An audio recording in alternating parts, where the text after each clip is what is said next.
It was a cold, rainy Valentine's Day night back in the year 2000, a night that would forever change the lives of the Degree family and the close-knit community of Shelby, North Carolina. Harold and Aquila Degree last saw their precious 9-year-old daughter Asha sleeping soundly in her bed around 2:30 in the morning on February 14th. Just a few hours before, the family had settled in after a weekend basketball game, a typical evening for this loving family.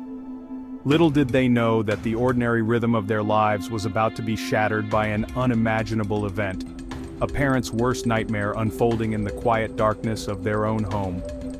The power had flickered out earlier that evening due to a car accident nearby, plunging their home into darkness before coming back on. When Harold Degree checked on his children, both Asha and her older brother O'Brien were asleep in the room they shared. He checked again around 2:30 in the morning and Asha was still there. But when Aquila woke up around 5:45 in the morning to get the children ready for school, a chilling discovery awaited her. Asha was gone, her bed was empty. The silence in that room must have been deafening, quickly replaced by a rising panic that every parent dreads. The initial moments must have been pure chaos and disbelief. How could a 9-year-old girl simply vanish from her bed in the middle of a stormy night? Asha was known as a sensible, somewhat shy and cautious child. She was reportedly afraid of dogs in the dark, making the idea of her willingly venturing out alone into the tempestuous weather utterly perplexing to her parents and everyone who knew her. There were no signs of forced entry, no ransom note, nothing to immediately explain her sudden and terrifying disappearance. The questions began to mount, each one more agonizing than the last. Her parents immediately called the police, and the search for Asha Degree began. As news spread, the community reeled. This wasn't supposed to happen here, not to a family like the Degrees, who were well known and respected. The image of a little girl, possibly out in the cold and rain, lost and alone, sent shivers down the spine of every resident. The storm outside mirrored the storm of fear and confusion brewing in Shelby. Why would Asha leave? And if she didn't leave on her own, what unspeakable thing had occurred under the cover of that dark, stormy night? These are the questions that have haunted her family for over 2 decades.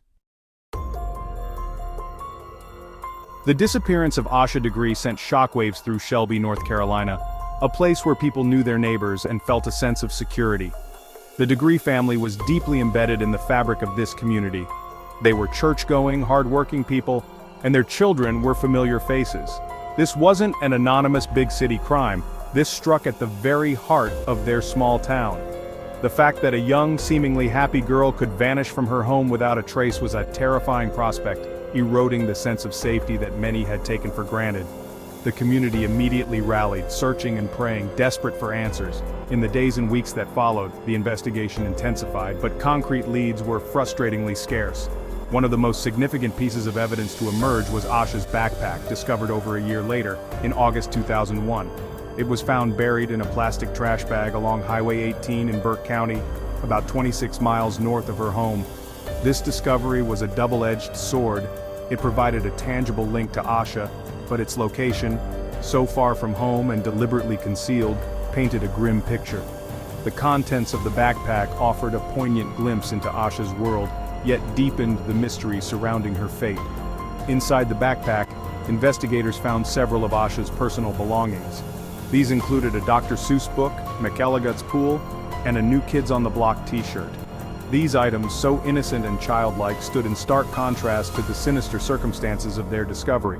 Forensic teams meticulously examined the backpack and its contents, hoping for any trace, any clue that could point them towards what happened to Asha. The presence of these items confirmed it was indeed her bag, but the question of how it got there, and who buried it, remained a haunting puzzle for investigators and her heartbroken family. Several motorists later came forward, reporting they had seen a small girl matching Asha's description walking south along Highway 18 near Highway 180 in the early morning hours of February 14, 2000, between 3:45 and 4:15 in the morning. She was reportedly seen near a wooded area. One witness said they turned around to check on her, but by the time they returned to the spot, she had seemingly vanished into the woods. These sightings placed her miles from her home, walking alone in the dark and rain, an image that defied easy explanation and only added layers to an already baffling case. Why was she there? Was she meeting someone or running from something? For more than 2 decades, Asha Degree's case saw periods of intense activity followed by frustrating silence. But recently, in February 2025, a significant development brought a renewed, sharp focus onto one particular family, the Dedmans. Investigators from Cleveland County executed search warrants targeting members of this family, signaling a potentially pivotal turn in this long cold case. This wasn't a random sweep. Authorities indicated they had gathered new information suggesting a possible connection between the Dedman family and Asha's disappearance. The community, holding its breath for so long, watched as this new chapter began to unfold. The search warrants specifically authorized the seizure and examination of cell phones belonging to Roy Dedman and his 2 daughters, Lizzie Foster and Sarah Capel. Law enforcement stated they were looking for evidence related to felony obstruction of justice, a serious charge implying that someone may have actively hindered the investigation into what happened to Asha.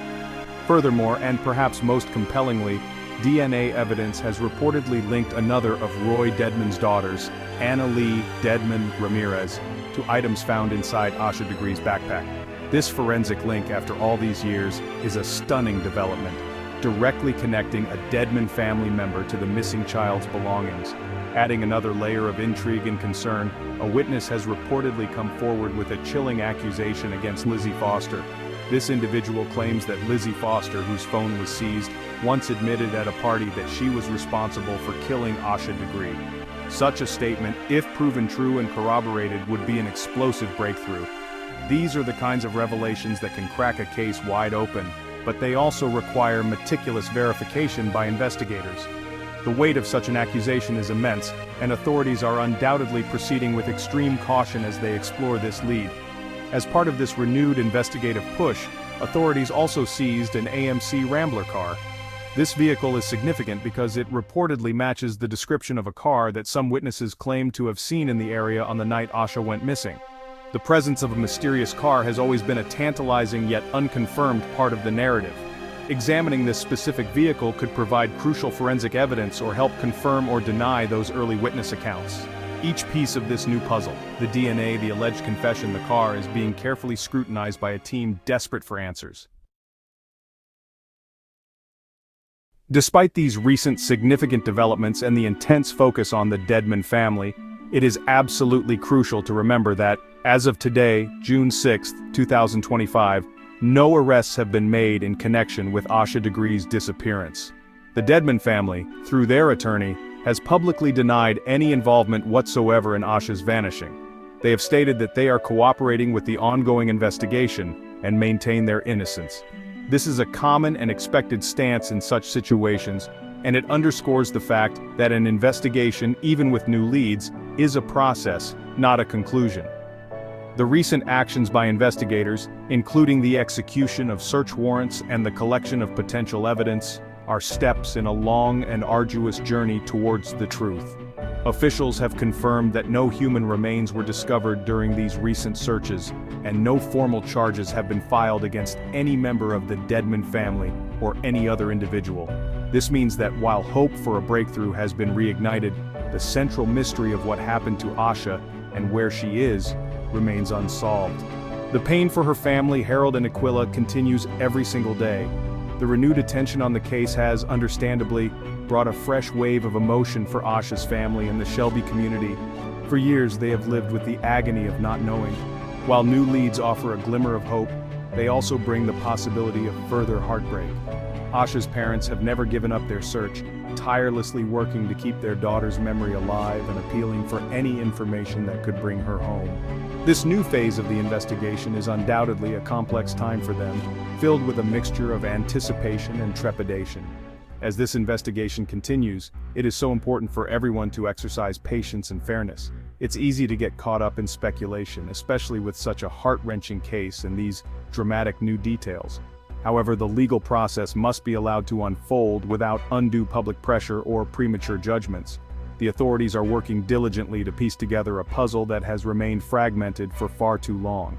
For Asha, for her family, and for a community still waiting, the hope is that these new threads will finally lead to the truth, however painful that truth may be.